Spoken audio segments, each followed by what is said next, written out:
We're live now. Oh. Welcome back, hockey fans, to episode 86 of Royally Quacked. Or I guess I'm quacked today. I guess you get to be royal. Oh, I quit. I don't want to be royal. Unless there's a lot of money involved. You never know. Yeah. How's it going, Cody? Good. Just a very interesting week, we had the podcast with the Go Dwigs and Go Home on TikTok on Wednesday. A lot of fun. Yes, it was. Then on Thursday I was on the South Florida Tribune one. We finally started that up again. And then of course yesterday right before work, while I was sleeping, I guess I was stretching a little too hard. And my calf just decided to get the biggest cramp possible. And I kid you not, like it was like the biggest knot on my calf, and it hurt, and it still hurts when I walk. So I'm great. Oh, I know. My week was crazy too. Oh, and I got bit by another dog yesterday at work. That's 3 now. It wasn't too bad, I hope. No, it's more like the dog bit my pant, like like where your back pocket is on your pants. Yeah. He bit there and just pulled. Like I didn't feel any teeth marks on me or anything like that. He just almost took off my pants. That was really it. Okay. So, yeah. Wow. But other than that, especially after last night, it was great. I'm not a big Halloween person, but the game was so much fun. Yeah, I had been given a project. I was creating an Excel spreadsheet for 33 cars. So when we do inspections, we can have everything documented, which will be even our older cars. The first inspection will be whatever date we get this started. And then I was going to leave about like 7:30 because I was in about 10:45. And one of my drivers got rear-ended. So again? Wow. Again. This one wasn't bad, but it took time, and I didn't get home till just before midnight. Oh, and I forgot.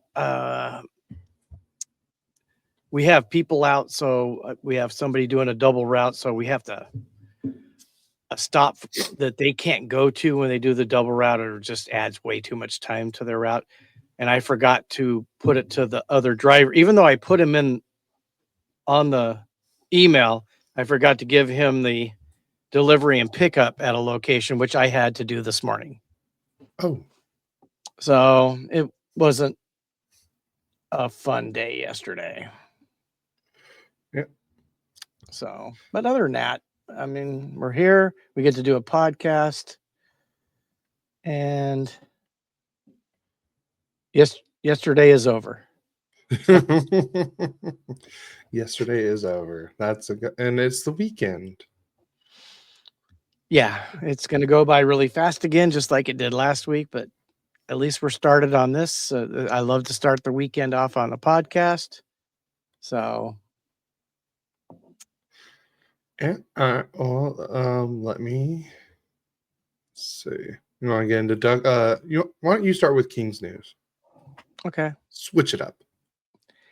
Okay. So, Kings fans, I don't know if you know, but the Kings set an NHL record. I mean, it's not a record I'd want to be totally known for, but they scored 9 points in 9 games with no regulation wins. That's the most points scored at a point a game with no regulation wins. They did break it the very next game, so they didn't make the record get bigger, but not necessarily the record I'd want to set. It's not the worst record to set, but it's not like one you want to celebrate either. Not totally. It's an odd one. And at least you Somebody, weren't. At least Jim Hiller wasn't going out there like, "Hey, I would give away one of my kids for a win." Like well, the Sharks coach did. Did you hear that? no, I didn't hear that. Yeah, he literally said because at the time before the Sharks finally beat the Rangers, they lost like technically like almost 16, 17 games in a row because they had like a 12-game losing streak last year to end the season, and then all the losses to start the season. And I think they were just tired of losing, and he's like, I'd give up one of my kids for a win right now. Obviously, they've won now, and he still has all his kids. So good news. Yeah. Geez. It's hard to give away adult children. On other Kings news, Warren Fogle out with an upper body injury. I don't know if anybody saw it. It wasn't like a bad play. It was a check into the boards. Just the way he went with his arm up so high, I think he wrenched his shoulder. Hopefully he won't be out too long. Maybe this is going to give him, a few days to get that restart because he's been one of our slow starters this year. So hope Warren will be back soon.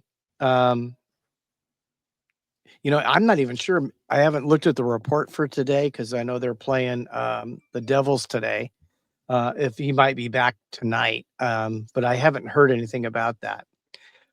On to other Kings news, and this is news that a lot of people want to hear. Hiller and Clark talk about more ice time. And I think it's about time, Adam. Yeah, it's about time they started talking about that. No, that was. I know. No, I know when he Okay. said it. I was just gonna, and I actually, it's what my actual note says. It's about time. About more ice time. It's about time for it. So, anyways, also in that talk was Alex Turcotte. And I think both of these young guys have been playing some of the better hockey for the Kings this season. So that's good news. Good news. And I think Clark leads all of our defensemen in points right now. I think he's like seven or 8 points. I know, Adam. I was just playing off it. Okay. We started like 2 minutes late. Okay. Yeah. He's just mad because he didn't get the memo that I put out on Friday that there was gonna be no live stream last and week. Last week, and then he messaged me on Saturday, "Hey, I can't find you guys. We're," and I was like, "Adam, I put it out on social media." Well, it's funny you talk about that. I've got 16 people underneath me, and I always tell them before you leave to go on your route, check your emails, check your text messages. And then at night, before you leave the office, check your emails and check your text messages. And then, you send something out that's important. And then the next day they're doing something wrong. And you go, did you not read your text messages and your emails? And that's pretty much life. Oh yeah, that happened to me when I was at Downs. I didn't check my phone before and I was training someone that day. Before we went to go load the diesel, and I guess he messaged me while we were on the rack, and you're not supposed to have your phone out or anything like that. And he told me, don't get diesel. There was a mix up where you're going, get red dye diesel. And I didn't get the message. And then so we already loaded everything, and yeah, made our day a lot longer than it wanted to be. Yeah. And by the way, Clark does have the most points for a defenseman at 7. That's not bad. Yeah, Edmondson is in second with 5. Yeah. Well, I think Clark is the future, at least offensively for the Kings. Yeah. Now I want to just have a prospect update. This isn't going to be every player, but some of those main players about. Brusevich has 4 goals and 3 assists in 10 games with the London Knights. That's a nice start. And Carter George with Owen Sound has 5 wins, a 2.82 goals against average, and a save percentage of 909%. Liam Greentree with the Windsor Spitfires has 6 goals, 6 assists in 8 games. And honestly, I think that's a little low for him. That's about a 1.5 a game. Well, And maybe he's working on stuff the Kings told him to work on, and it's kind of to change up his game to get him more NHL ready for next year. well, I don't think they're as loaded offensively. So Yeah. I'm gonna bet you he's not gonna have 119 points this year because he had helpers. I mean, to get all the assists, you got to have someone putting the puck in the net, right? And Yeah. then you have to have someone give you that puck where you're in a good scoring position to score goals. But still, 12 points in 8 games. That's a 1.5 a game. I don't know what that turns into, but it's probably close to 100 points, I would think, for the season for him. Jimmy Lombardi has 4 goals and 10 assists in 11 games for the Flint Firebirds. Then Brusevich's partner, Jared Woolley, he has 5 goals and 6 assists in the same 10 games. So that's a pretty good pair. And then Hammers Slukinski from Western Michigan has 4 wins in 6 games, 2.2 goals against average, and a save percentage of 902%. And that's Kings news. All right. We'll go on to Ducks news. In the Tampa Bay game, Macau Granlund suffered a lower body injury during the game, and he is out week to week. I also heard, I believe it was either Zach Kavanaugh or Derek or Patrick, one of the 3 Ducks insider guys. They were talking to Quenneville, and I think Quenneville said it'd be like an estimate about 3 weeks. So hopefully Granny gets healthy again and comes back and starts playing like he did in that Bruins game with a 5-point night. Well, but I don't think it's totally hurt them. Yes and no. I mean, obviously having him on the ice is a difference maker too, but they have been playing pretty well. Yes, no, they have. That is true. Next bit of news is Jansen Harkins makes his season debut for the Ducks on Tuesday versus the Florida Panthers. He was out with an injury he suffered in, I believe, training camp. And then, and we finally found out why Chris Kreider was out those last 3 or 4 games of the road trip. Chris Kreider revealed the illness that sidelined him for the last 4 games was hand, foot, mouth disease. I've never heard of it until. I've heard of it. Yeah, okay, so Elliot Friedman said most if you're a parent, you know this disease. Obviously, that should tell you that I'm not a parent. And so I had no idea what this was, but I heard it's terrible. Elliot Friedman said, I think one of his kids got it one time, and he said his kid was he said it was like the worst thing possible.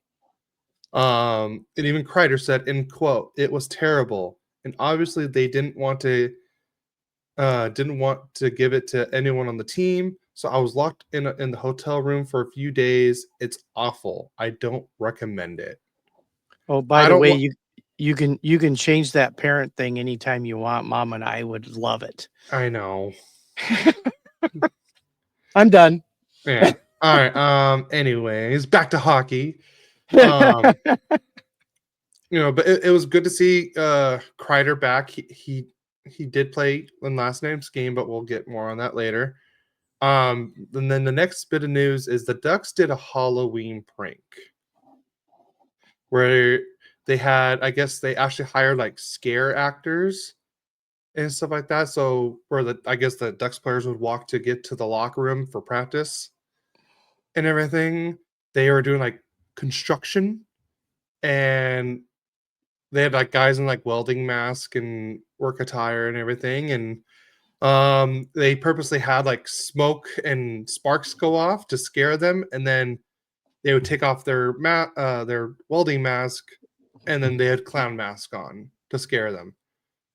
The best reactions of that was by far Jacob Trouba just, going into the corner. I think he was more scared of like the sparks and the smoke and everything, because I mean, I would have been I probably would have done the exact same thing as Trouba, but he like turtled in the corner and everything.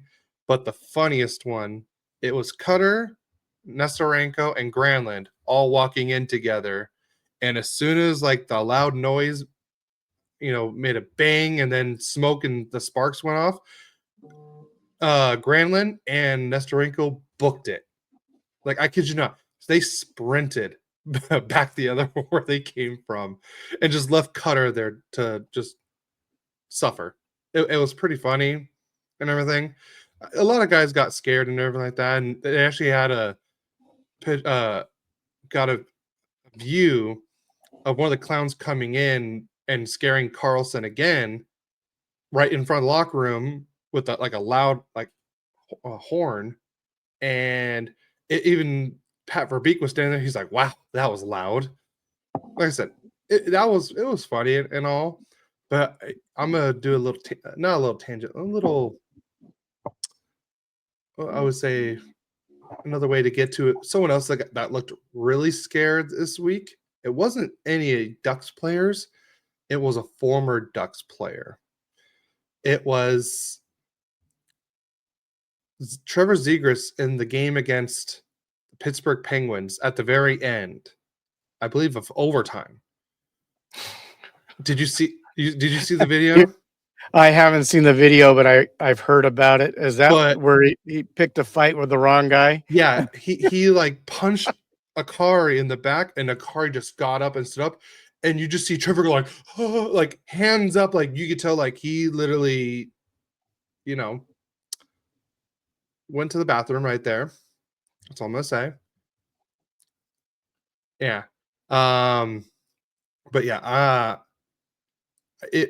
that was the funniest reaction to that, because I think Trevor Zegras was more scared about that than the Ducks players were scared with the Halloween prank. And yeah, mom also put hand, foot, mouth is very painful, lots of blisters.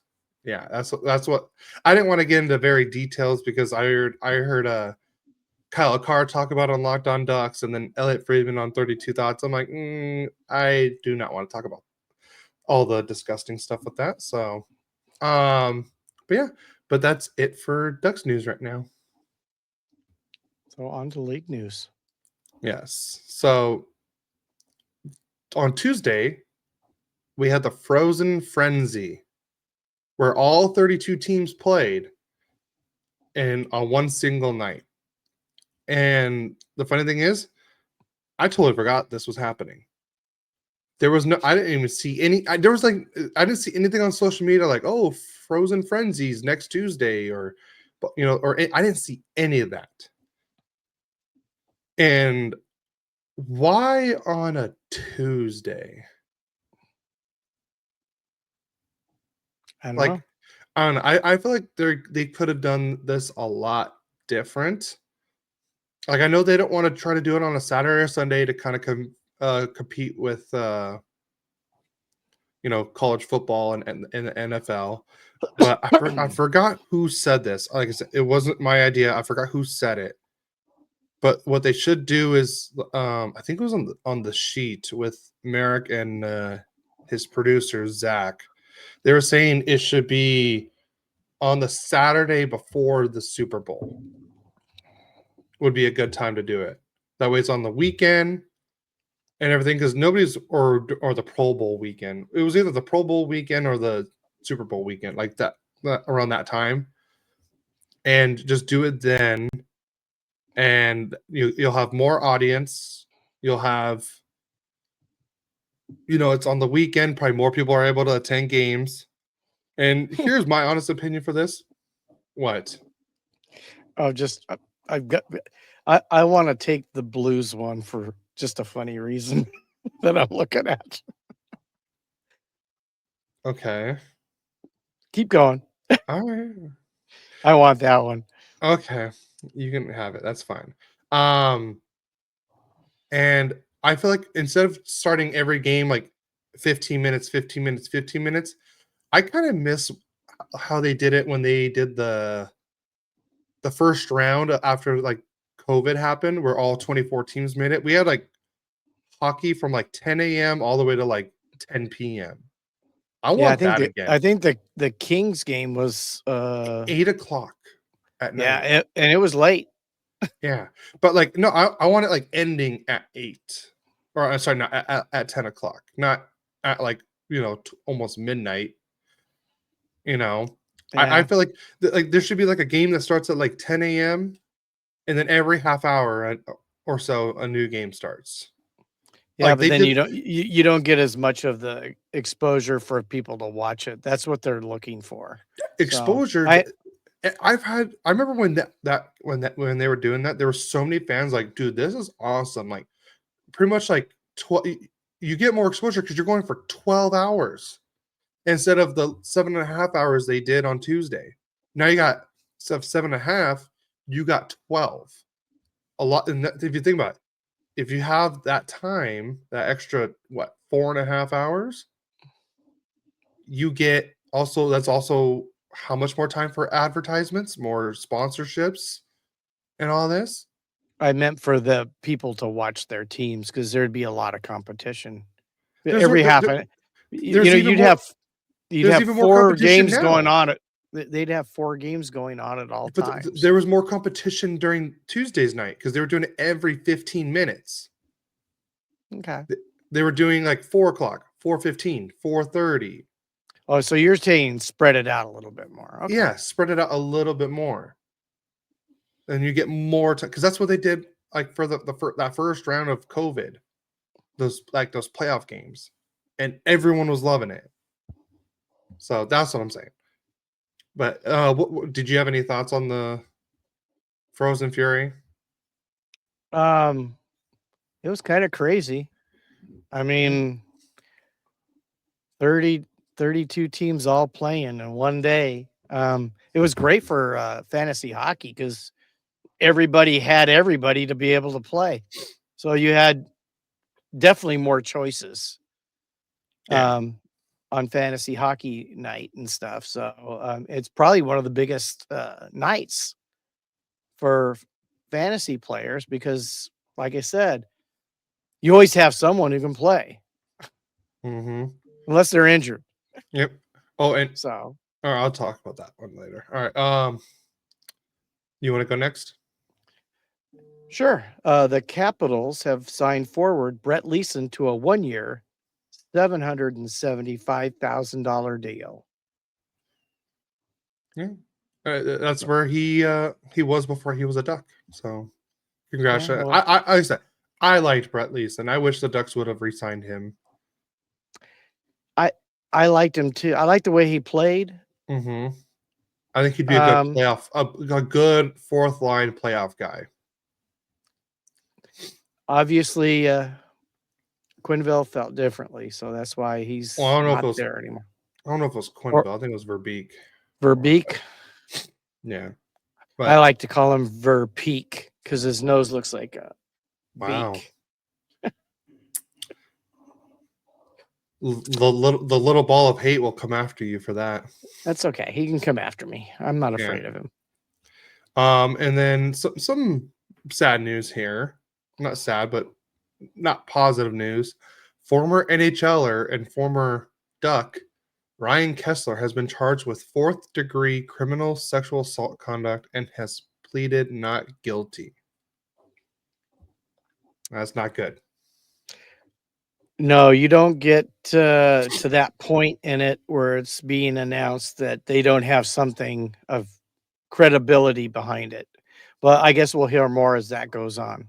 Yeah. So I don't know too much about the whole this and everything. So maybe when we can update, we'll update it. This update on the podcast. So all right, you got the Blues one. Go. Okay. I don't know Blues what for made. I don't know what made this funny. you'll see in a minute. Blues forward Jake Neighbors will miss at least 5 weeks with a right leg injury. Like a good neighbor, State Farm is there. And who is the State Farm guy? Jake. Jake Neighbors. I just thought it was funny. I don't know if anybody else would have thought of that, but I did. Like a good neighbor, State Farm is there with a new co-host. Oh, it didn't work. Wow. Yeah. Yeah, you're still here. I don't know how to process this. I don't know. I saw it. It made me think of it right away. Well, Hey, everyone, I think we found one of the most ultimate dad jokes of all time, and it's live here on Royally Quacked. All right, Adam, hop in. Oh God, that was bad. All right, I that's want to why know. it was. That's why it was fun. I want to hear in the comments what everyone thought of that. No, I can already see him. Okay, I will say it was clever. I will give you that. It was clever. Oh, even mom. There it is. Dad joke. It's okay. I didn't do it for her. Adam's dead. Great job, Dad. You killed Adam. Well, right. Adam, I guess you're switching allegiance if you want to be a co-host. It'll be quacked. All right. How about just quackers? Isn't that not something you want to be called? Well, you're two quacks. Quackers. Yeah, but never mind. I don't want to go into a whole history lesson here. All right, let's get back to the news. Devils defenseman Brett Pesce will miss at least a month with an upper body injury. Wow. Yeah. Now we got signings. Dallas Stars re-signed defenseman Thomas Harley to an 8-year, $10.6 million AAV contract. Yeah. How come you go 4 decimals after? Maybe he likes math. I don't know. And that's per Pierre Lebrun. Honestly, I think it's someone that deserves this kind of deal. Oh, absolutely. I agree. You know, I like the way he plays. He really, I would say, made a name for himself at last year's Four Nation, or I should say earlier this year's Four Nation, I should say. Yeah, he was a key member for USA.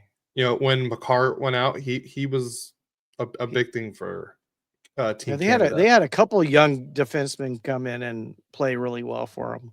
Yeah.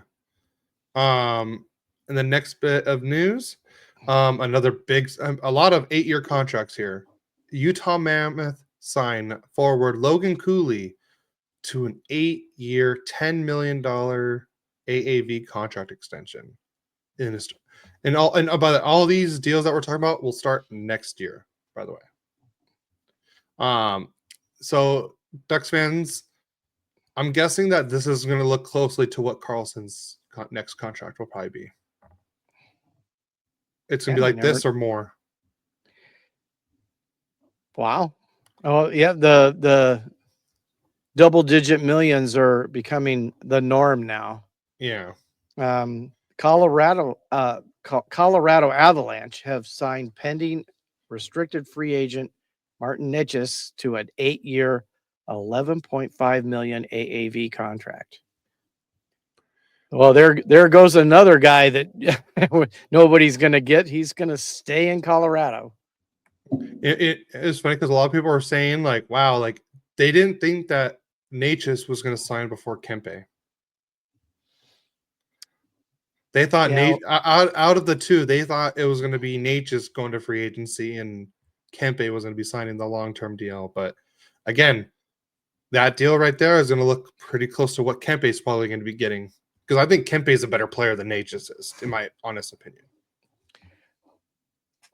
yeah. I don't know. Trust me, I Obviously, have nothing against Necas. I think he's a fantastic player.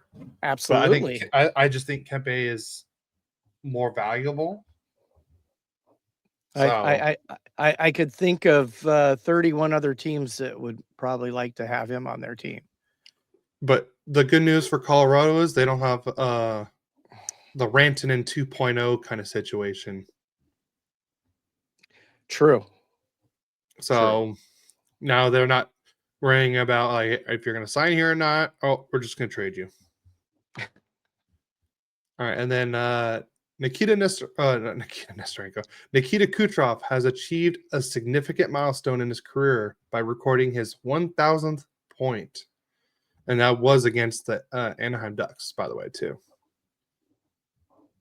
Yes, and I believe in the same game, right? It Victor was the same Hedman game. records his 800th career point and becomes the third Swedish defenseman to reach this milestone.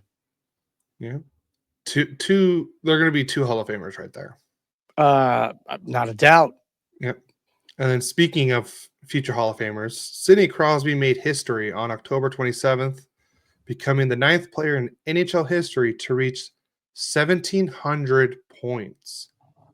He hit the milestone with a goal and 2 assists in the Penguins' 6-3 win over the Blues. Crosby is just the 4th player to achieve this while spending his entire career with one team, joining legends like Gordie Howe, Steve Yzerman, and Mario Lemieux. Yeah, Good talk about company. the Hall of Fame right there. Yeah. No doubt. Yeah. Not only No doubt. is he a great hockey player, he's just a great person. Yes, he is. And I do miss him and Fleury pranking each other. I just totally miss that. Yeah. And Fleury, obviously another Hall of Famer, Yeah. Marc-Andre Fleury. The flower. Yeah, I'm gonna miss him. I mean, he's I been am too. staple for the last years. And just before we go on to the next piece of news, Adam, you had a chance. You really did. I think you were the first person Cody asked to do a duck podcast with him. No. No? No. I brought him up and you said no, he couldn't do it. Did I ask? That's what I can't remember if I did. Adam, when Cody talked about doing I don't think I ever. No, you did, because I go, what about Adam? Adam would be perfect for another duck co-host. Oh, I think it was like the job thing. I think he couldn't do it because of his job. But that's what I'm trying to say. You had your chance. It could have been whatever Cody's name would have been. I can't remember what you had picked out. Oh, I have it. I'm saving it for myself for later. Oh, so you're gonna go solo, huh? No, I'm not going. I'm not gonna go Justin Timberlake on you, okay?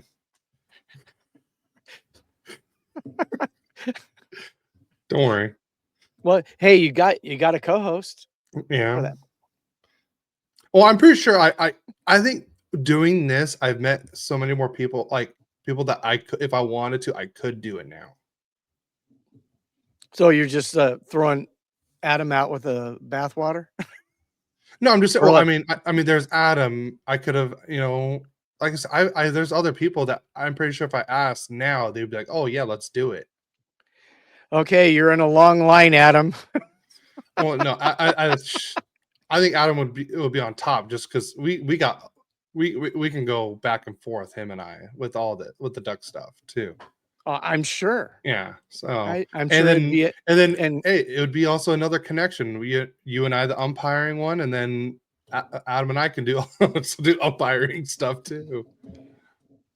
Yeah, Which I kind of do want to do like an umpire podcast. next off season, we're gonna get Adam, Eric, you and I, and we're gonna do An Royally umpire, Quack, the umpire the ump show. edition, and talk about games we've done, sometimes together.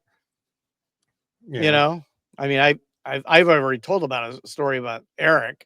Yeah. So I mean, I just think it'd be fun. Yeah. Am I up next?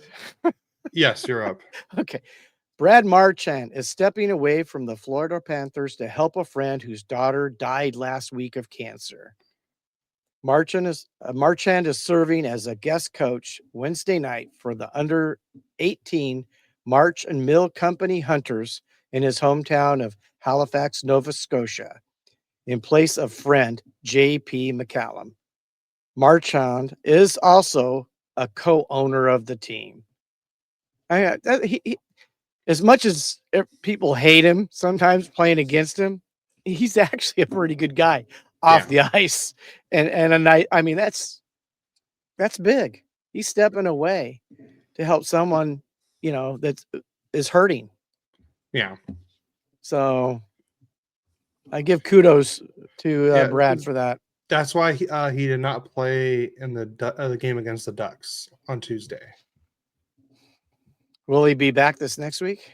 I haven't heard anything. I'm guessing he should be back. I haven't been updated on if he's played or not since then. So, and the last bit of league news is the New Jersey Devils have signed goalie Jacob Markstrom to a 2-year extension worth $6 million AAV. So now they just have a little extra term on each of their goalies. This is kind of surprised me because he's been kind of injury prone this season. Yeah, and also he's what, like 37? Yeah, I don't know how old he is. He's pretty old, if I remember right. Let's see if I can. Jacob, he is. Tell Max to knock it off. Max? That's Milo. Oh, Milo. Sorry. Yeah. It's one of those M names. Yeah. Oh, sorry. He's 35 right now. I thought he was older. Huh. Yeah. Anyways, you want to get into game recaps? Sure. I'll let you go. Just because it's one would be in order, and two, you got one more game than I do. I didn't prepare my game, so why don't you do one and I'll do one, and I'll try to get mine set up. You had one job. I know. I was busy doing something else, if you remember right. You had one job. Anyways. All right. So the Ducks on Sunday played in Tampa Bay, Florida, or should I say Tampa, Florida, where they faced off against the Lightning. This was the fourth game of the 5-game road trip. The Ducks fall to this one 4-3 against the Lightning. Like I said, this is the game that Kucherov reaches 1,000 points. To get the scoring started in the first period, Jake Gensel scored his third of the year to take a 1-0 lead. And then in the second period, Jacob Trouba got his second goal of the year. And then the assists go to Terry and McTavish. So we were tied 1-1 at the 4:42 mark. And then Jake Gensel again. So now we're on hat trick watch for Jake Gensel. Scores his fourth of the year to take a 2-1 lead. Then Anthony Cirelli gets his fourth of the year to make it 3-1 Tampa Bay. So it was 3-1 after 2 periods. And then Ryan Poehling gets his first as an Anaheim Duck, assist from Ross Johnston and Drew Hellison to make it 3-2. And then Troy Terry gets his third of the year. Cutter Gauthier gets his second assist, and Leo Carlson his sixth assist. So now we're tied 3-3. And then at the 16:45 mark, Anthony Cirelli scores on the power play to make it his fifth goal of the year. And that was the final goal. So Tampa Bay wins this one 4-3. The stats. The Ducks did outshoot the Tampa Bay Lightning 40-33. The Ducks barely lost in the faceoff percentage, 52 to 48. Ducks were 0 for 2 on the power play, but Tampa Bay was 1 for 6, and the Ducks had a total of 19 penalty minutes. Tampa Bay did outshoot us 21 to 14, block shots 17 to 15 in favor of Anaheim, 23 giveaways for Tampa Bay to Anaheim's 10, and then the Ducks had 8 takeaways and Tampa Bay had 5. Dostal was fantastic in this game, stopping, I believe it was 29 of 33. And then the 3 stars of the game, Jake Gensel with 2 goals is the number 3. Sorelli with 2 goals, 1 assist is number 2. And the guy that got the 1,000 points was Nikita Kucherov. He got 2 assists in the game for 2 points, and he was the number 1 star. All right. So my first game was Kings at the Nashville Predators. And I don't know what's going on with the Kings. It's like they somehow get to be competitive and then can't finish. So, I mean, we'll go straight to the scoring. Of course, in the first period, who starts off the scoring but the unsigned one, Adrian Kempe with his 5th from Clark and Kuzmenko, and the Kings are up 1-0. But didn't take but a minute and 33 seconds later, Ryan O'Reilly gets his 4th from Stasny, his 3rd at the 9-minute mark to tie the game to 1-1. That's how the first period ended. And then 36 seconds into the second period, Philip Forsberg gets his 3rd from Wood, his 1st, and O'Reilly his 3rd to put the Predators up 2-1. Then Joel Armia gets his 1st goal as a King from Turcotte, his 2nd, about a minute later to tie the score 2-2. Then who else but ex-Duck Scory Perry scores his 2nd from Armia, his 4th, to put the Kings up 3-2. But then Cole Smith, 2 minutes later, gets his 3rd unassisted, and we're going into the third period tied 3-3. So we keep getting a lead, and we keep giving it back. So we go to the third period, and Trevor Moore gets his 3rd from Brant Clark, his 3rd assist, and Edmondson his 2nd assist at the 9:50 mark to put the Kings up 4-3. But at the 14:44 mark, Ryan O'Reilly gets his 5th from Forsberg, his 3rd, and Haig his 1st on a wrist shot to tie the game. Goes to overtime, and I do believe the Kings should have won it in overtime, but they didn't, so it goes to a shootout. Seems like we go into a lot of shootouts right now. And Nashville chose to go first. O'Reilly scores, Kempe scores, then Forsberg scores. Perry got, he got a shot off, but it was saved. Stamkos' shot was saved. Trevor Moore scored a goal. This went on for a little bit, if I remember right. Marchessault save, Byfield save. Jesus. Wood save, Kuzmenko save, Evangelista save, Fiala saved. And finally, Eric Halla scores a goal. I don't know, it had Kevin Fiala in there again, but I don't think it could have been him twice. He never went. It has him twice in the shootout. Oh. And you can't do it twice unless you go all the way around.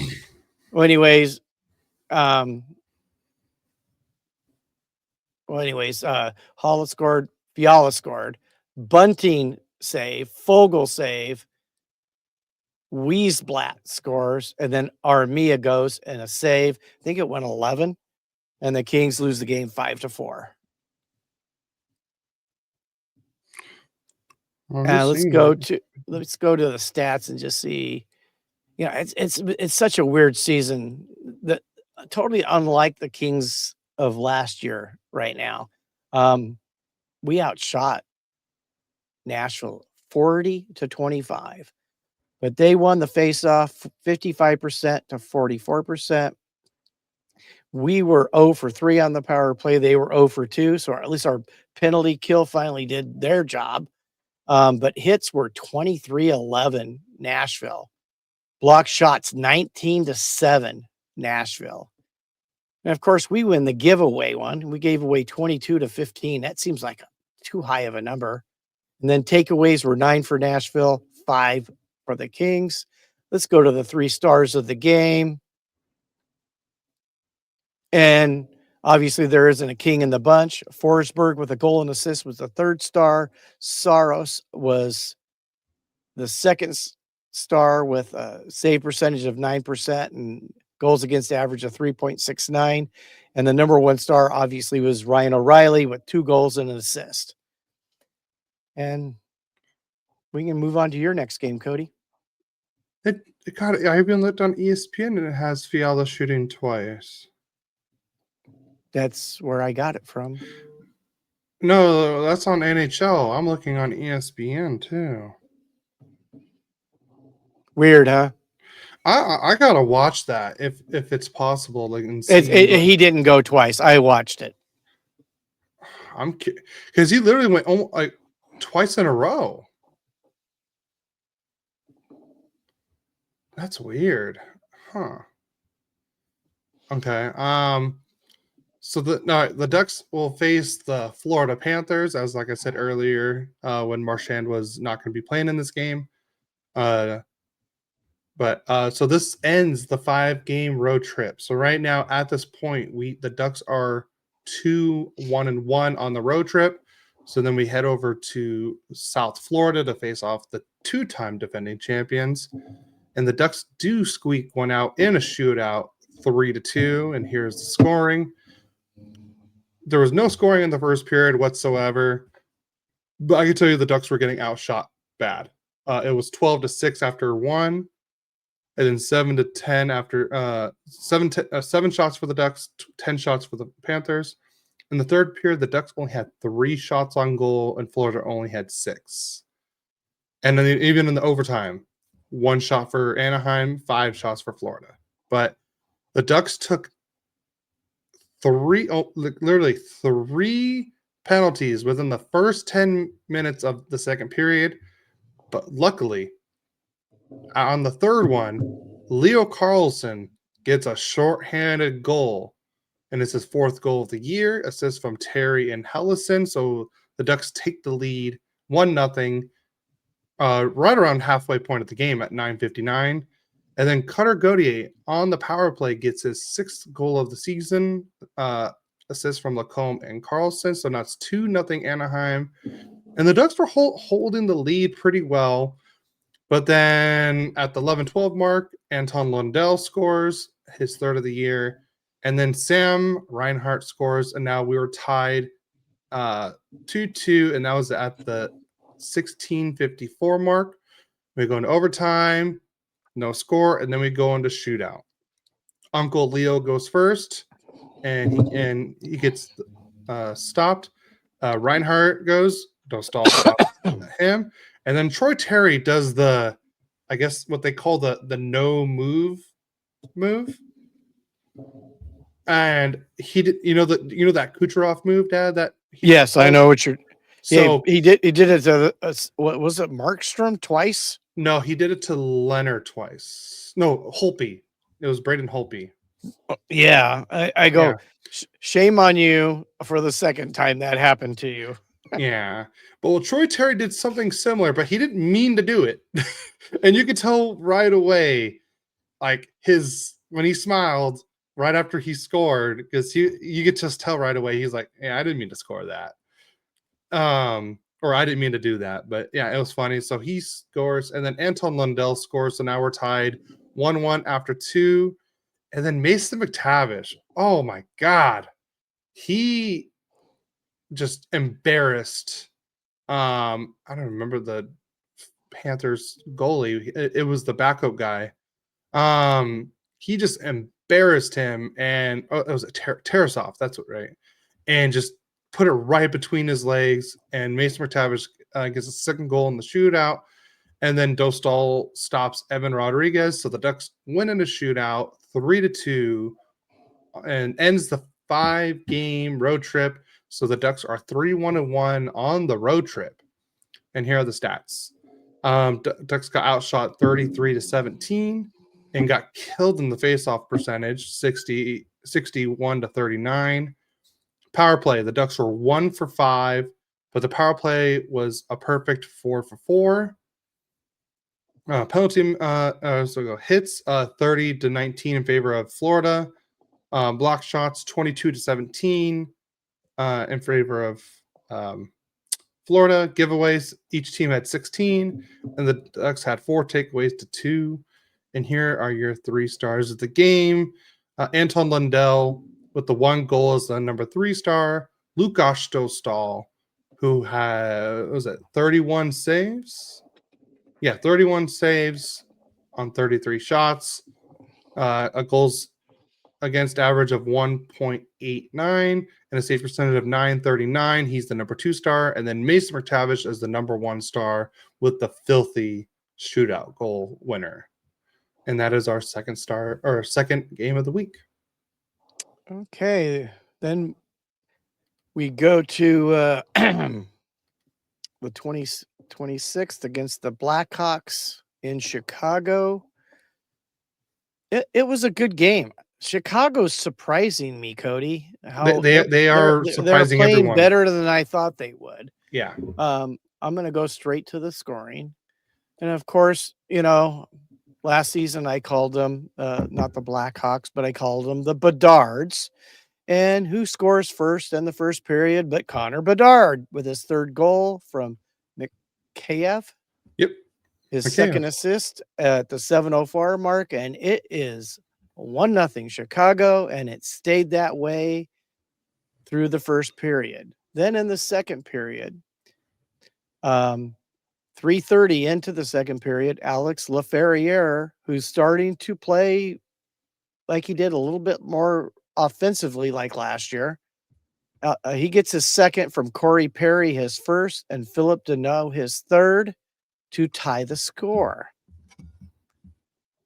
Then a minute and 24 seconds later, Kevin Fiala gets his 5th from Brant Clark, his 4th, to put the Kings up after 2 periods, 2 games to 1. Or two goals, 2-1, and score 2 games to 1. I'm thinking baseball all of a sudden. Then in the third period, Joel Armaria gets his second on an empty netter at the 18:52 mark from Kempe, his 8th, and Edmonton, his 3rd. And the Kings go and get a victory in Chicago. They're breaking their regulation win or no wins to at least to 1. And the shots on goal, they were close. 23 Blackhawks, Kings 22. Face-offs, Chicago 56 to 44%. Both of them were 0 for on the power play. The Kings were 0 for 3. Chicago 0 for 5. So obviously our penalty kill decided to play at least a little bit. And then in hits, it's another game. 24 hits to 14. That's a big discrepancy. Block shots were 8-8. Giveaways, of course, we won that battle, which we don't want to win, 19-11. And takeaways were 6 for Chicago, 4 for the Kings. Let's go to the 3 stars. Obviously, Connor Bedard getting the only goal for Chicago was the 3rd star. Alex Laferriere was the 2nd star with a goal. And Kevin Fiala, also with a goal, was the 1st star. So at least we broke the streak of non-regulation wins. So I found out who the Phantom 2nd Fiala is. Okay. So the first Fiala, the one that got blocked in the Predators game in the shootout, was Philip Deneau. It wasn't Fiala. And then Eric Hollis scored, and then Fiala goes, and then he scores. I just watched the full shootout right now. I sped through because I'm like, it was bugging me. It was a typo. It really didn't make it. But here's the thing. It was on NHL and ESPN. Two different networks or two different like platforms. That's okay. Oh, we're always talking crap on you. You're always talking crap on us, Adam.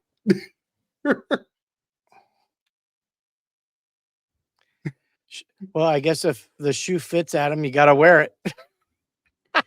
All right. I feel better knowing who the Phantom second Fiala was. What were we talking? I don't know. Was it about you texting me last week about why we weren't doing a live stream, or I don't know. Oh, we also had Kevin. Yeah, Kevin. Hope you guys are well. Glad to see you back on Twitch again this week. Yeah, I had something to do last week and we couldn't do the live stream, but I know I like doing the live streams. They're fun. I got to tell you, Kevin, you're very competitive in fantasy hockey, buddy. Way to go. Yeah. All right. Let's see. Let's go back to my game. So here's my last game of the week, and it happened last night on Halloween. The Ducks faced off against 10 times. Oh, that one, Adam. It was about we were talking crap. I think that was when my dad was saying I wanted to start just a Ducks podcast, and I think I asked you when I first started, but you said you couldn't with work. That's all. We weren't talking crap. We were just your name got brought up, okay? But I think I asked you if you wanted to do the podcast, like host a Ducks podcast with me, but I think you couldn't because of work. I believe that's what it was.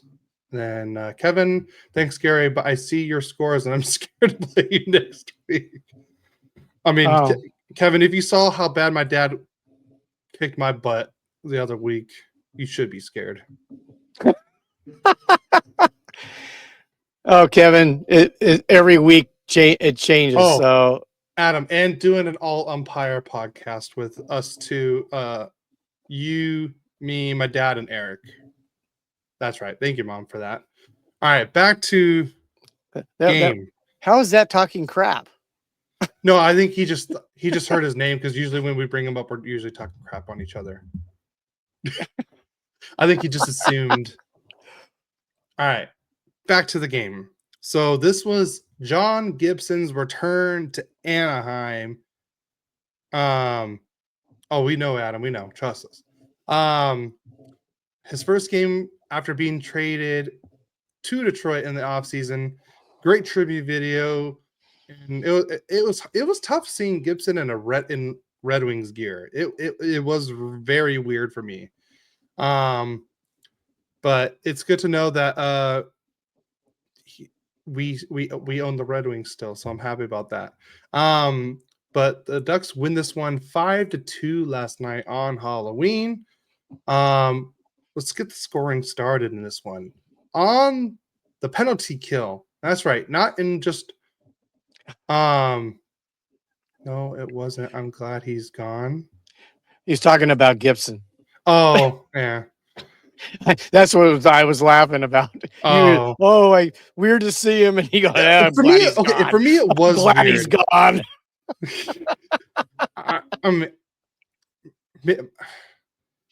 Other than him being injury prone the last few years and everything like that, I mean, he was really good last year for the Ducks when he wasn't injured.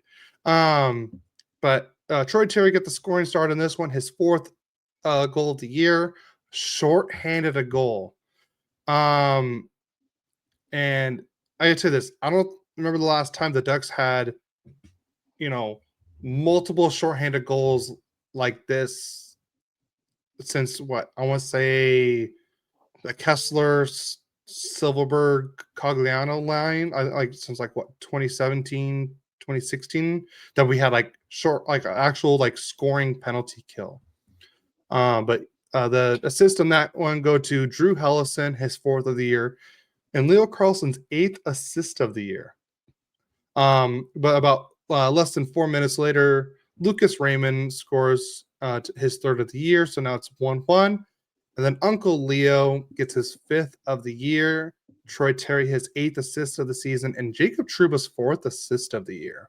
So now it's 2-1 Anaheim after 1. Then we go into the second, and Mason McTavish just he gets the puck and just goes from right and then goes in the middle. And I guess I didn't know this, but the Red Wings play like that man-to-man defense. And Mason McTavish got the two guys confused, and they end up bumping into each other. And McTavish just puts it like right in between like 5 players in the front of the net, and it goes in. Beautiful shot, beautiful play by McTavish there. That's his 2nd goal of the year. Zellweger and Cutter with the assist. That's Zellweger's 2nd and Cutter's 3rd. So it's 3-1 Anaheim. And of course, I don't know what it is. Every time I watch the Ducks play against the Red Wings and the Red Wings have a power play, their power play looks so good. And they even have Patrick Kane in this game. They're just the way they pass the puck.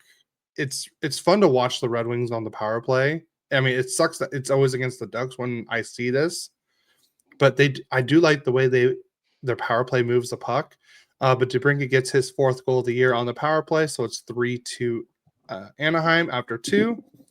And then we go into the 3rd period, and it was all Ducks scoring from there. Chris Kreider gets on the board on the power play goal, his 5th goal of the year. Cutter's 4th assist of the season, and Leo Carlson's 9th assist of the year. And so it's 4-2 Anaheim, and that was just less than a minute into the game. And this one was a weird goal because Gibson kind of pushed the puck, or not the puck, the net off its moorings, but the Ducks still had a possession and an actual shot. And Kreider shot it, and it technically would have been a goal if Gibson didn't move the net. So they reviewed it. And it was a goal. So it was 4-2 Anaheim. And then Troy Terry on the empty net gets his 5th of the year, and Leo Carlson's 10th assist. That's right, you heard 10th assist. I believe Carlson had a 4-point night last night. Terry had he had 3 points last night. Dostal was just fantastic in this game. Now you can see why we had Dostal as the 1A last year over Gibson. It was this game that really proved why Dostal's number 1 and why he got that contract. The Ducks outshot Detroit 32-30. Face-offs. We got to work on our face-offs. It was 65-35. Power play, we were 1 for 5, and Detroit was 1 for 7. Yeah. We did out-hit them 21-16. 12. We out-block shot them. I don't know if that's the right word. We had more block shots, 12-10. Giveaways were even at 22, and the Red Wings had 3 takeaways to 1. The 3 stars of the game was Jacob Trouba with 1 assist for 1 point. I tell you, I'm very impressed with the way Jacob Trouba is playing this year. I am very impressed with the way he's playing. And then Leo Carlson is the number 2 star with 1 goal, 3 assists for 4 points. And then Troy Terry continues his hot streak and with 2 goals, 1 assist for 3 points as the number 1 star of the game. So that ends our little weekly recap for the games for the Ducks. And I know you have, after you're done, I want to talk about the first 10 games of the year for the Ducks. After you're done. I got 2 games left. So I'll give you a little bit of a break after I'm done with that. After your 2 games, yes. Okay. Just want to make sure. Yep. Okay. So we go to San Jose and play the Sharks. And this game starts off pretty good. Corey the Scory Perry starts off the scoring in the It's first. No. You can't just do Corey the Scory. No, this isn't Blue's Clues. You got to just do Scory Perry. No, Jesus. I wanted to, mix it up a little. He scores a goal at the 10:54 mark, his third already in the short period of time he's been playing. With Clark his fifth assist and Ferrier his second assist, put the Kings up 1-0. And that's how the first period ends. And the Kings are up 1-0. They had 6 shots on goal. San Jose had 7.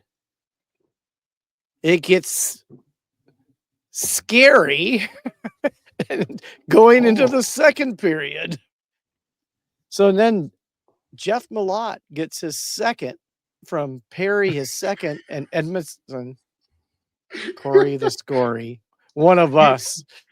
He's with the Kings now. He can have that terrible nickname. That'd be like me saying Dave Riddick was, Dave, the big save Dave.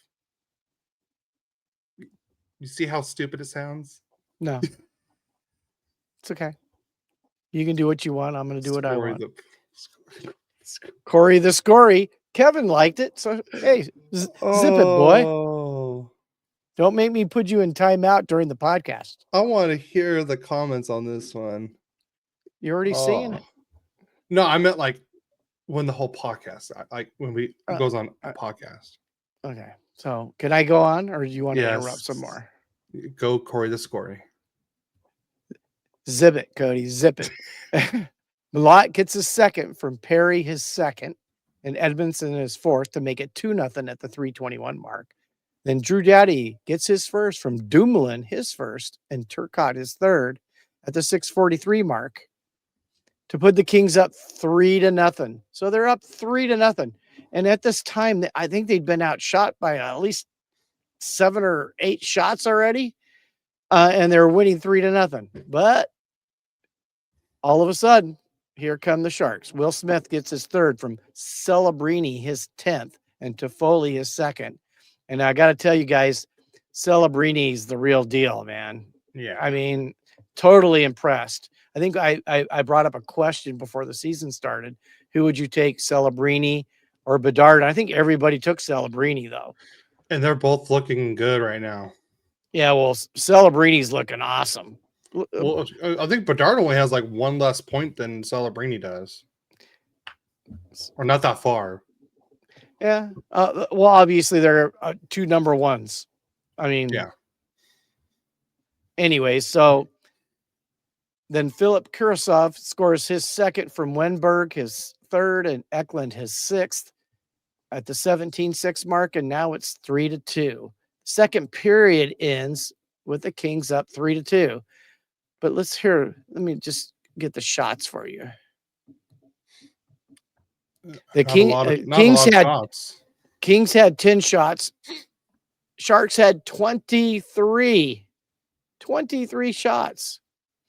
So now we're going to go to the third period, and Alex Wenberg gets his second from Kucherov, his second, and Skinner his second, and we're tied 3-3. And that was at the 4:48 mark of the third period. Then Brandt Clark, starting to show some of that offensive promise that the Kings were expecting, gets his second. And you've been hearing his name quite a bit today, by the way. And Kempe, with his 9 assists, ninth assist, and Edmondson with his 5th at the 13:20 mark for a 4-3 Kings lead. And that's how the game ended, 4-3. But shots on goal, 40-14. 40-14.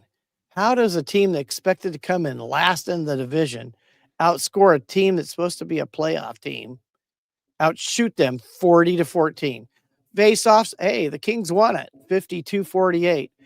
Again, obviously the PK's working a little bit now. Kings were 0 for 1, but San Jose was 0 for 5.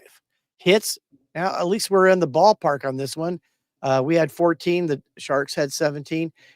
The block shots had to be the difference because the Kings had 23-12. So that's when you definitely want to win. But we keep winning the giveaways. That was 14 Kings, 9 Sharks. Takeaways, it was Sharks 6, Kings 3. Let's go to the 3 stars of the game.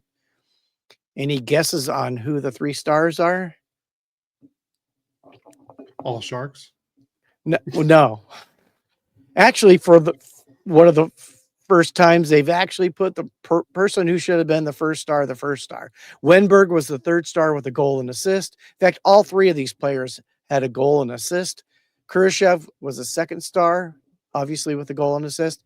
And the game winner from Brant Clark with a goal and assist is your number 1 star. And he should have been the number 1 star. Okay, then we'll go to my last game, which is the Detroit Red Wings. Red Wings. Yeah, I'm Elma Fudd. So let's go to the scoring. You know, Laferriere, the first period was no scoring. Second period, Alex Laferriere, shorthanded from Quentin Byfield is 7th and CC is 2nd on a backhand shot. Put the Kings up 1-0. But that didn't stay very long. Alex DeBrincat on the power play gets his 3rd from Raymond, his 7th, and Sider his 4th at the 13:22 mark, just about a minute later, and the game is tied 1-1.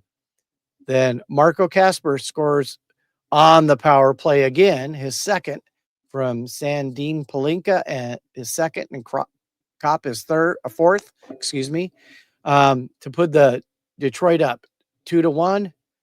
And that's how it ended after 2 periods. We go to the 3rd period, and Marco Kasper gets his 3rd from Appleton, his 3rd, and DeBrincat his 9th to put Detroit up 3-1. Then we go to getting late in the game, and who scores but Corey Perry with his 4th from Kempe his 10th and Fiala his 4th at the 17:47 mark. So now it's 3-2. So, we still have time. Then Corey Perry gets his 5th from Quentin Byfield his 8th and Kopitar his 5th at the 18:27 mark to tie the game up 3-3. We go to overtime where we should have won a game in overtime again. We did not. We go to a shootout. And Adrian Kempe was first to go for the Kings, and there was a save. Lucas Raymond scored. Corey Perry shot, save. DeBrincat shot, save. Fiala shot, save. And wait, which Fiala was this? Was this Philip Deneau Fiala or Fiala?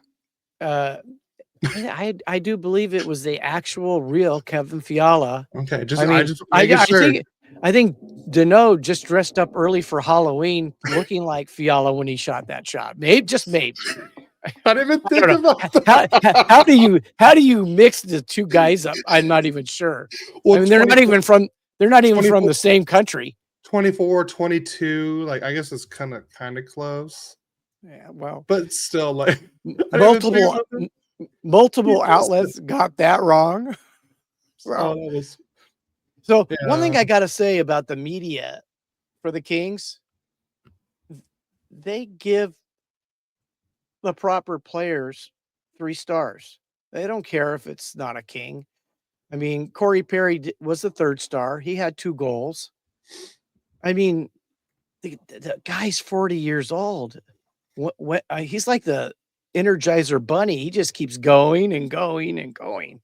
And I could see why Ducks fan loved him for so long. Probably the Oilers fans are going, God, we let him get away. They should have re-signed him. I don't think Edmonton's doing fantastic this year. Alex DeBrincat was the 2nd star with a goal and assist. And the first star was Kasper with 2 goals and no assists. And that finishes off the games from last week.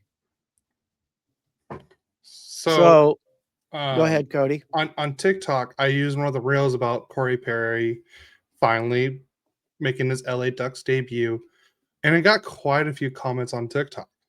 Friend of the podcast, Tim from Go Dwigs or Go Home, he commented saying, couldn't stand the guy, but nice he joined LA. Gotta love him since he's on the Kings. He's a grinder and love his net front presence.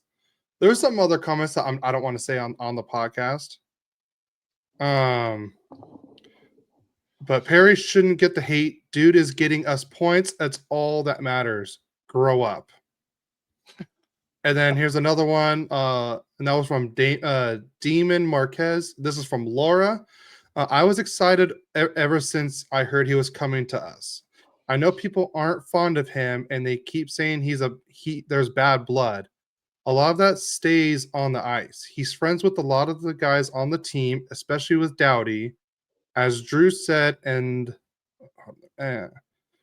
other people, he's a guy you don't want to play against. He's the guy you want on your team. And look how much he's done for us already. I will root for Corey Perry. He is an LA King now. You know, I could understand why Kings fans, I know Eddie Garcia from Locked On Kings, he's just had so many years to hate the guy. It's hard to like him. I mean, or say love him like a king. But I mean, we're all about winning, right? Yep. And he's a winner. Yeah. Last comment I'm gonna say from Nate Benson. As a Kings fan, Corey Perry on the team is hard to see, but if he produces, I'll take it. But I'm definitely not buying his jersey. I'm not buying his jersey either. That's fine. I wasn't, expecting all that. But Kevin did ask us a question. Yeah, I saw it. If you guys can decide the 3 penalty shots for the Kings, who would you pick to shoot? Well, we were missing one of the guys that typically probably would have shot early on against the Red Wings.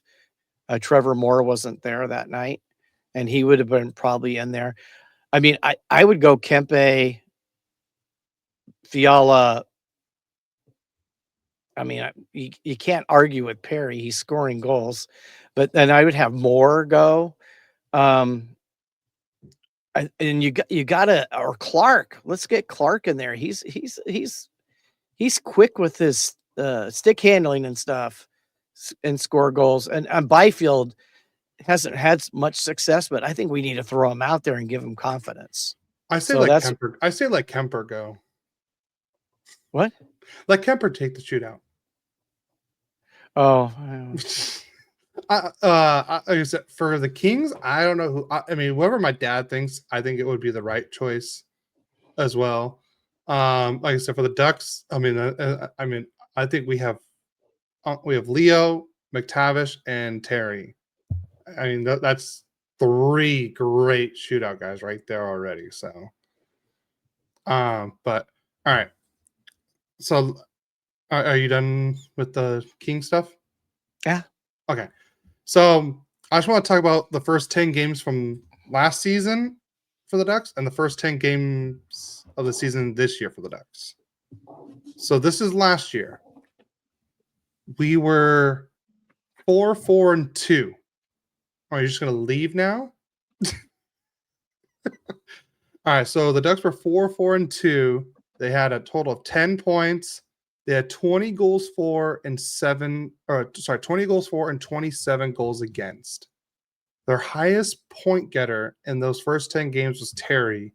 He had 5 goals and 3 assists. And after that, it was Carlson with 4 goals, 2 assists. And then after that, it was Strome with 3 goals, 2 assists. So we had a guy with 8 points, 6 points, and 5 points. Oh, and McTavish had 5 points. So those were the top 4 right there. This season so far, the Ducks are 6-3-1 with 13 points, 36 goals for, and 33 goals against.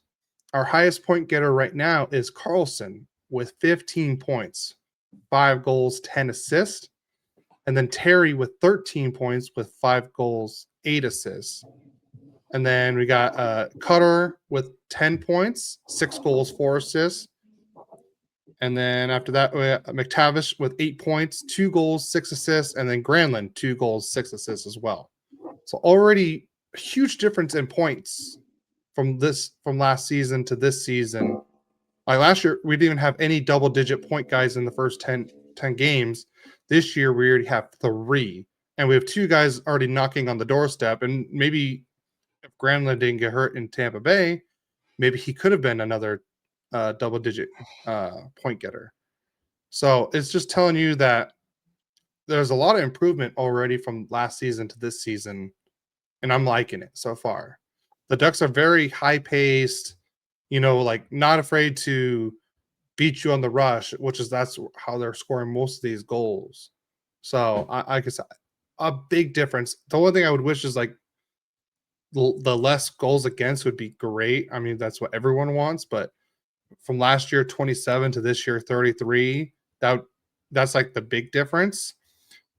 Like defensively, we need to get better on, but offensively, 20 goals for last year and 36 goals for this year. So, and like I said, Carlson's in 10 games has 15 points. I didn't, like I said, we didn't have a single guy in double digits last year in the first 10 games, and we already got 3 this year.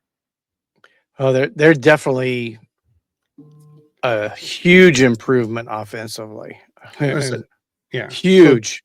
So Terry last year in the first 10 games had 8 points. This year, 13. Carlson, 15 points this year. Last year, he had 6. Cutter last year, 6. Right now, he has 6 goals, 4 assists. Last year, Cutter had 4 assists. Remember, Cutter didn't score his first goal until like mid-November. And now he already has 6 already. And he still hit 20 goals last season.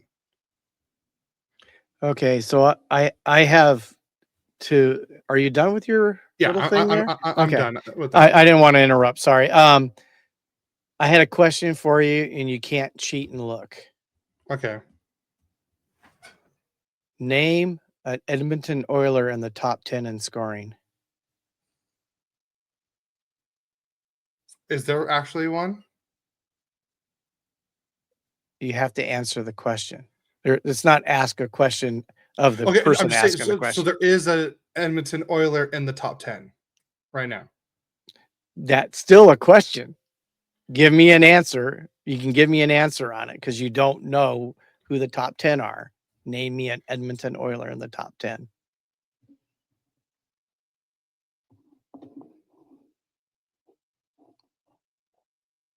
Are you looking? No. Here, hands.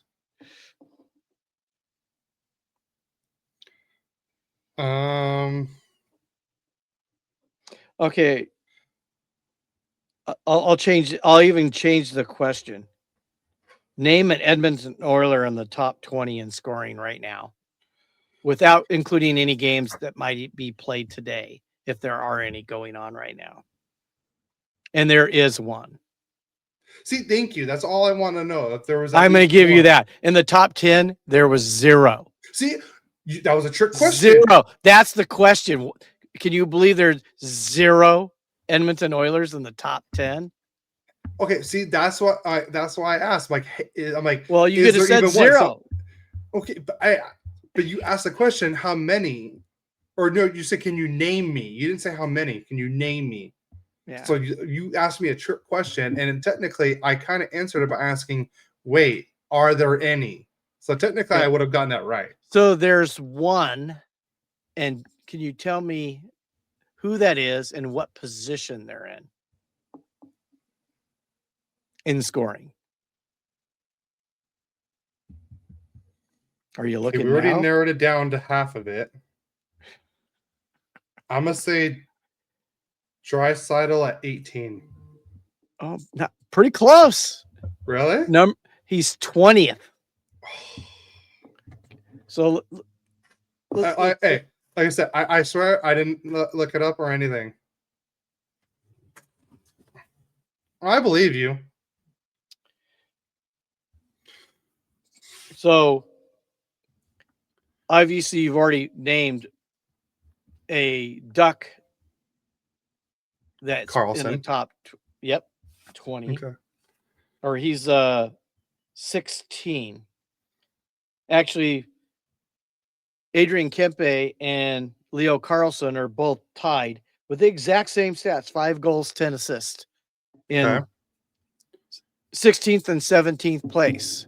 So we each have a guy above the McJesus and Draisaitl. Wow. That just blows me away thinking about that, because you're always seeing McDavid, Draisaitl, top 5. Yeah, but the thing is, like, Edmonton always sucks in the beginning. Like, they never perform good, and then they just start, like, a 10-game win streak, and then like 1 or 2 losses, and then another like 6-game win streak, and then like, so kind of hard to judge the Edmonton Oilers until, like, I would say about January. So you want to know where you stand on your predictions for the Ducks? Oh crap! I totally forgot about that.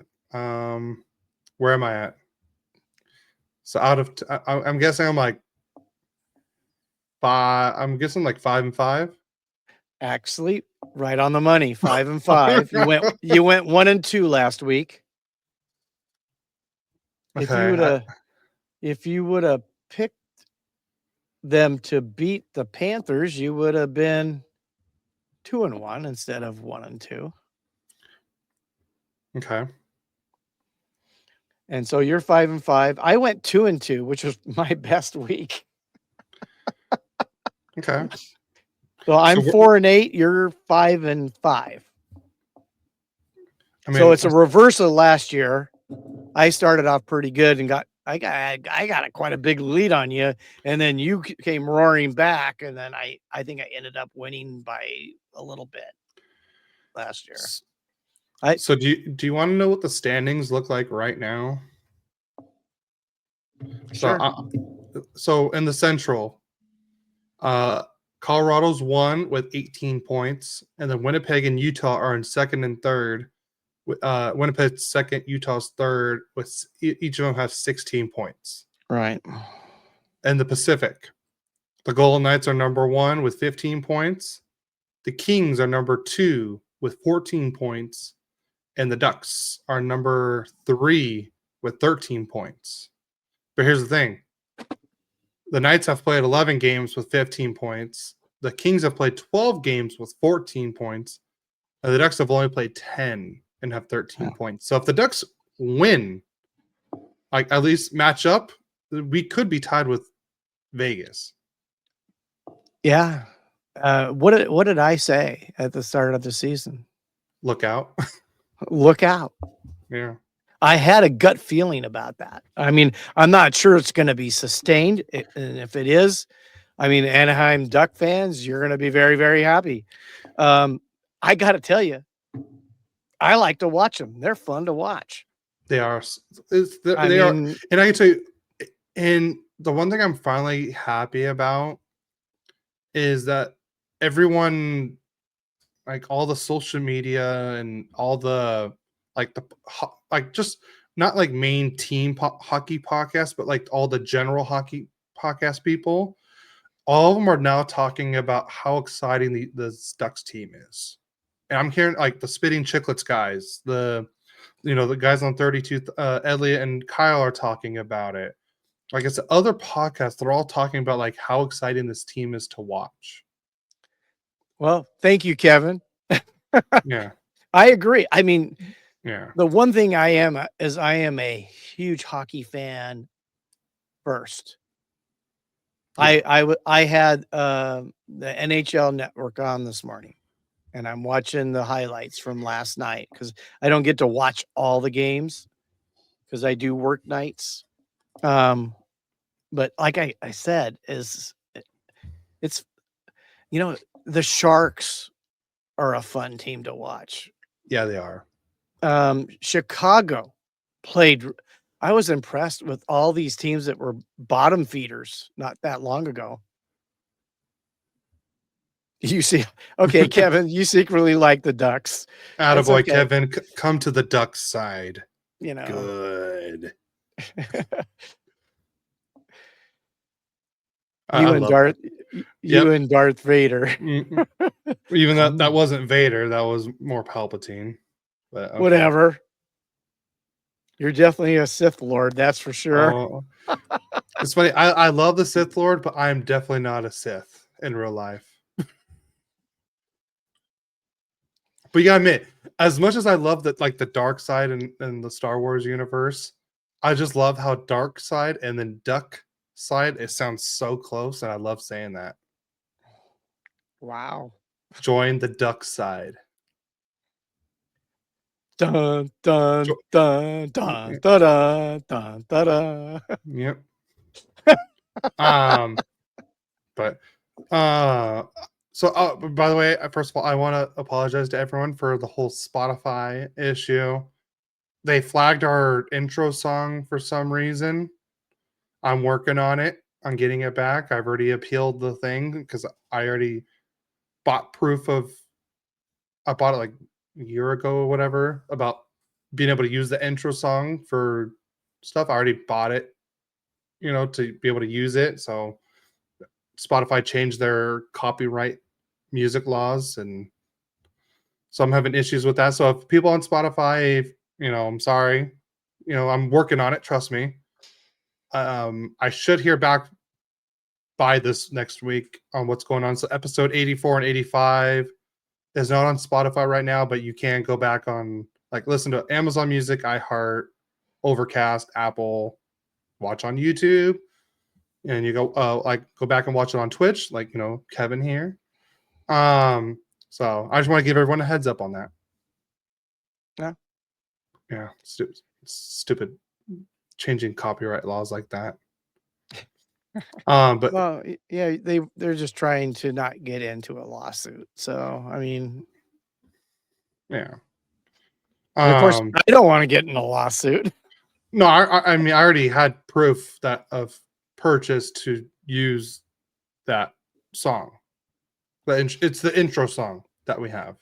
Yeah, because the AI one is the one I created, and I got proof of that one too. So perfect. So, yeah. But yeah, can you believe the Dallas Stars are a wild card team right now? Yeah. And the Kraken are too. Well, the Kraken, another surprise. Look at that's why the games are played, because you just never know what's going to happen. I mean, the Kraken were not projected to be a playoff team. Ducks were not projected to be a playoff team. The Mammoth, look how well they've played. Man, that Cooley, Peterka, Gunther line is probably one of the best lines in hockey right now. That line is fun to watch. There's an ownership group that wants to win. Yeah, honestly, good on Ryan Smith for doing all that. And the Sam Wellies have almost said they'd open up their bank account to make the Ducks better, and I think they've done it. Yeah. So, and the Kings, let's stop nickeling and diming Kempe and get him signed. I mean, come on. I mean, he's their best player right now. Yeah. I mean, even over Kopi. Kopi probably takes a back seat to him. Yeah. But they did miss Kopi when he was out, though. So, I mean, he's definitely still the best face-off guy the Kings have. All right. Quick question before we get out of here. Sure. Who's your surprise, team that's playing well so far in the whole league? And who's your surprise, disappointment? So, our biggest surprise, biggest disappointment so far. And why you're thinking, Kevin said that Nature Steel looks great, comparable. Just get it done at 8 times 11.5 for Kempe, and stop playing hardball with him. No, we agree. And like I said, before the season even started, we should have said that they should have signed Kempe at that 8 times 10, and now with all these new deals coming out, look at like he's going to be getting like 8 times 12 or something like that. Well, it's funny, as the biggest surprise to me, and this is no slap at the Ducks, is Detroit's just been talented and not playing well. Who? They're up there. I mean, because we talked about, the Ducks. I mean, Chicago would be another one to be a bigger surprise to me than the Ducks would be. And I think Utah's had the talent too. So who's your surprise team? I would have to say Detroit. I didn't think they'd make the playoffs. I thought they were going to make it last year, and I know they just missed. See, they have a lot of talent on that team. See, I think you're missing an obvious one. Pittsburgh. Oh, that's true. You're right. I am totally didn't even because Crosby, Malkin. Yeah. And like I said, and they look good too. It's not like they're just like winning games because they're just squeaking out wins. They're looking good. But another surprise team in the opposite way would be Washington. Looks like a 500 team right now. Oh, I mean, look at Toronto. They're last place in the East. Did you think Marner would make that big a difference? Yeah, I mean, Florida has all the injuries, so I'll give them a pass on that. I mean, Tampa Bay is not even. I mean, they're tied for the last wild card in a way, but not really. But like on the West, I mean, Minnesota and St. Louis, they've looked bad, and in Calgary, I should say, I think Wolf carried that team last year, and I called that. Yeah, they're not scoring, and I didn't think that I would see that the Kings are a -4 and the Ducks are a +4 in goal differential. Wow. Oh, and the Dallas Stars -2. Edmonton, yeah, but even Chicago's a +4. Everyone else, there's only in the West, there's only 1, 2, 3 teams. Oh, sorry. 5, 6 teams that have a positive goal differential. Colorado, Winnipeg, Utah, Vegas, Anaheim, and Chicago. Everyone else has a minus goal differential, and that's just in the West. In the East, you got 1, 2, 3, 4, 5.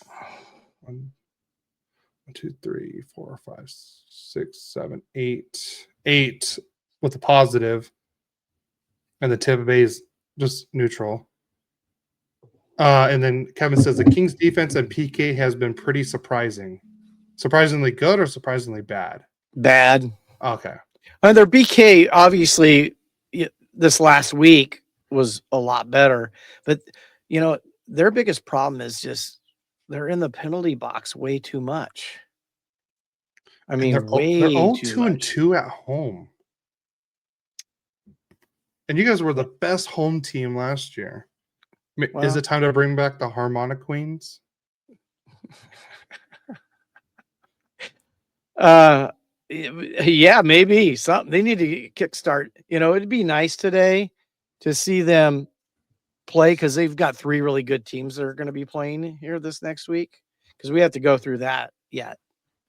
We haven't finished with that. For which one?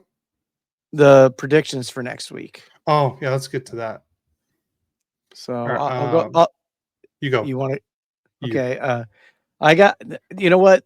The Kings find a way to lose. So a lot of their losses, though, are they get a point, which I don't know. Somebody said it's a tie game, and the other team won the bonus point. So that's how to look at it. And whoever, I can't remember who said that, but I made Sounds like kind a of sense. Merrick thing. I think it was on the All the King's Men with Jesse Cohen. Oh, I think he's the one that said it. I'm pretty sure it was him now.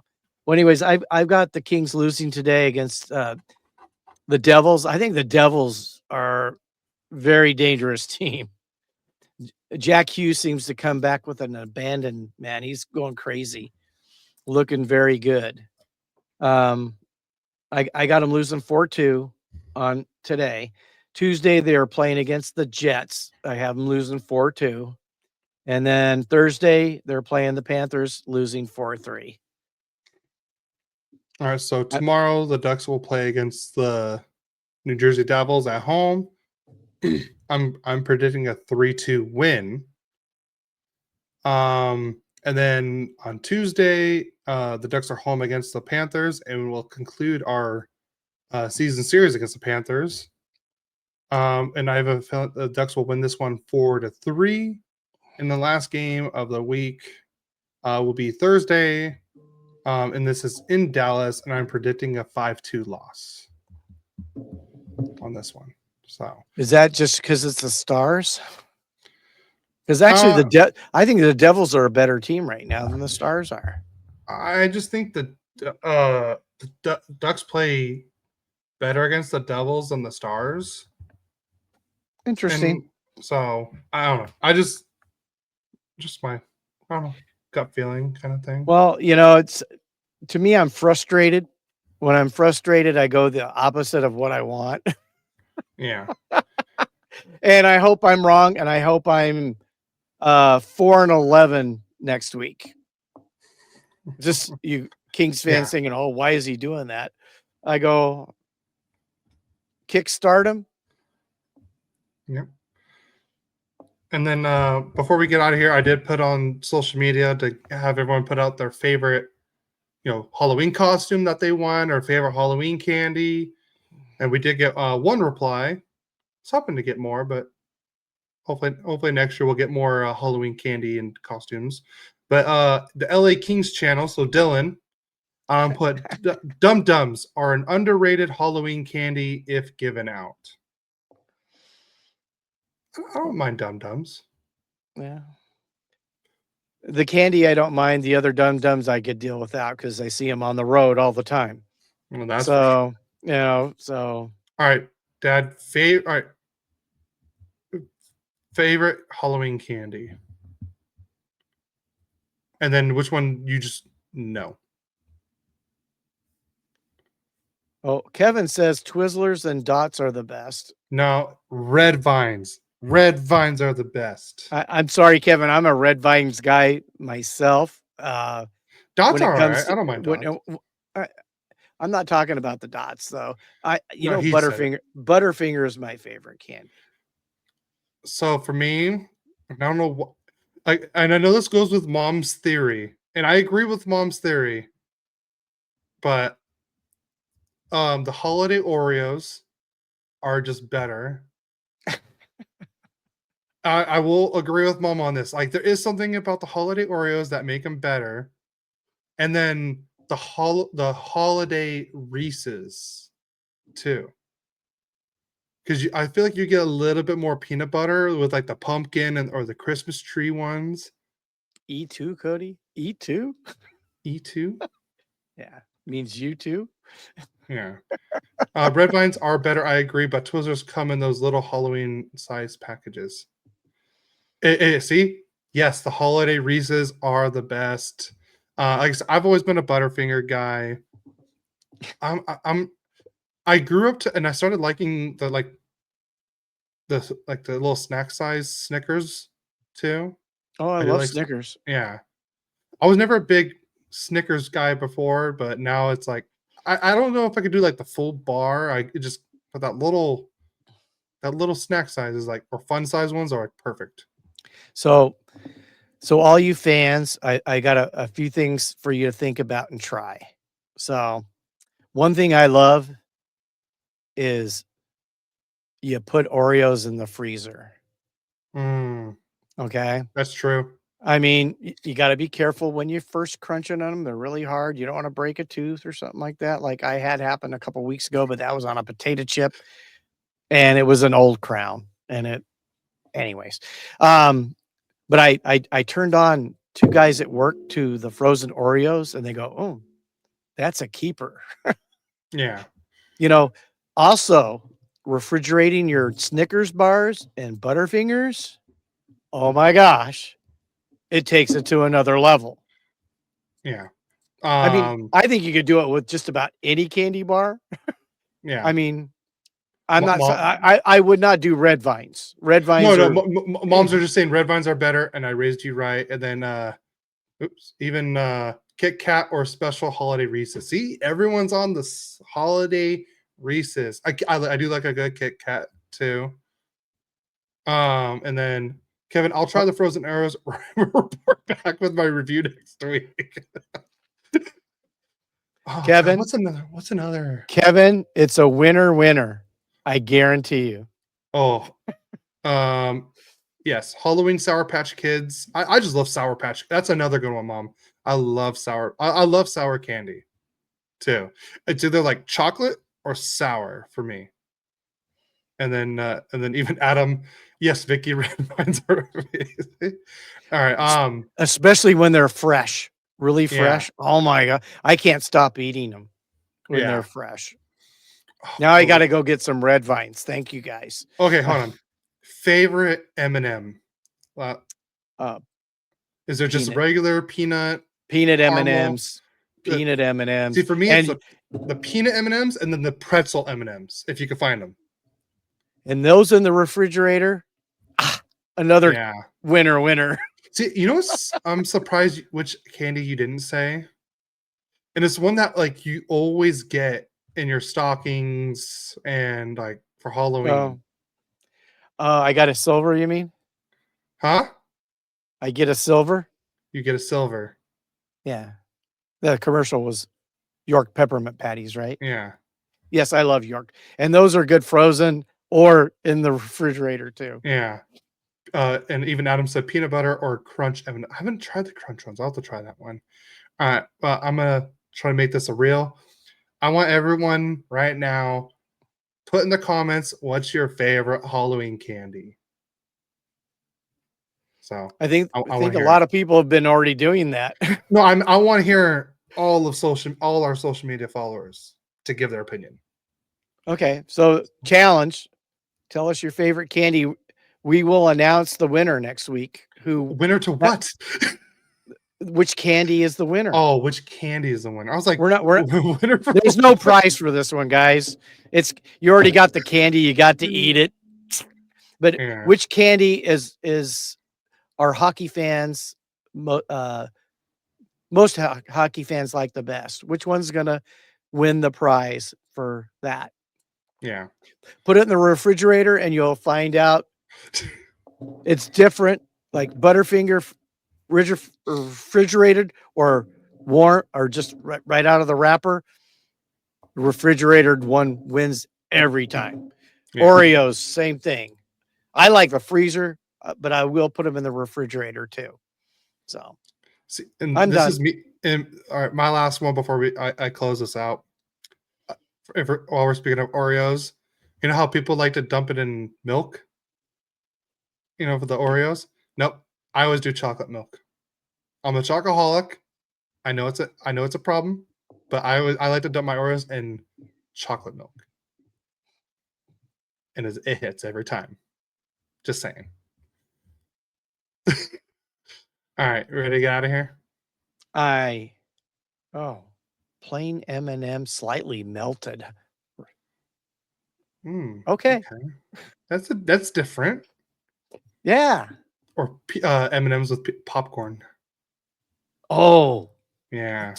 Mom used to do that when we took you when you guys were younger to the movies. Yep. That is killer.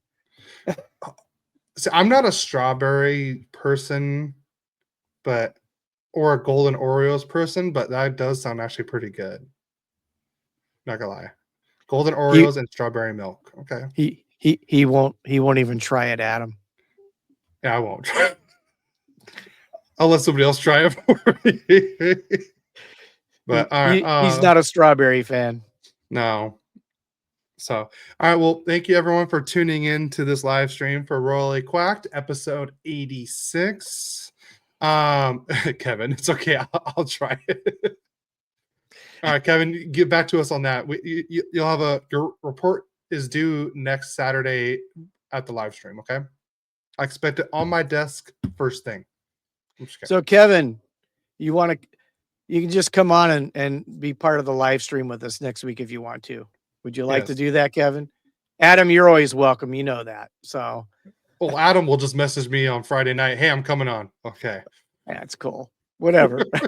All right. I like having other opinions on a podcast. So no, I did too. But Kevin, if you're good with that, you can come on and you can give us your food report. Yes. So everyone, thank you again for tuning in. You know, Kevin, Adam, my mom, everyone on the podcast. Don't forget to put in the comments what your favorite Halloween candy is. While you're there, if you know, this episode shouldn't be flagged on Spotify because we didn't even do the intro song. So hopefully it should be on there. But on Spotify, you can leave comments on the episode. So if you listen on Spotify and you're listening to this, put in the comments what your favorite Halloween candy is. And then let us know or give us like a different like food take that you got. We'd love to hear it. So yeah, because I did that on the late arrivals guys because they're known for their food takes there, and I told them a few of mine. So let's hear yours. Like I said, go follow us on all social media accounts. Like I said, I'll make a reel asking what your favorite Halloween candy is, and you can put that in the comments too. And don't forget to like and subscribe. We need a lot of likes, guys. Let's get a like spike going for YouTube and Twitch. Don't forget to hit the bell icon so that way you're following us. And we'll see you next week. And I'm excited for this season. I got one other comment. Adam, be like UC Saros. No goals. No goals. No goals next week. He'll be in Vegas. That's cool. Yeah, in a tournament. If he's playing goal, no goals. If you are out on the ice, then obviously score 10 goals. Yeah. I want you to get a Corey Scory hat trick. Well, the following week we'll expect a report on how the tournament was. Adam, are you up for 2 weeks from today? Yeah, he can. Well, I'll message him. But all right. Well, thank you everyone for tuning in, and we'll see you next week on Royally Quacked. And just remember, let's go Ducks. Go Kings, go.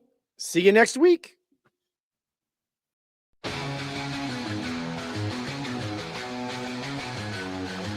father and son, a bond so strong, talking hockey all day long. Royally Quacked, their podcast show, sharing stories, highs and lows, from the Kings to the Ducks.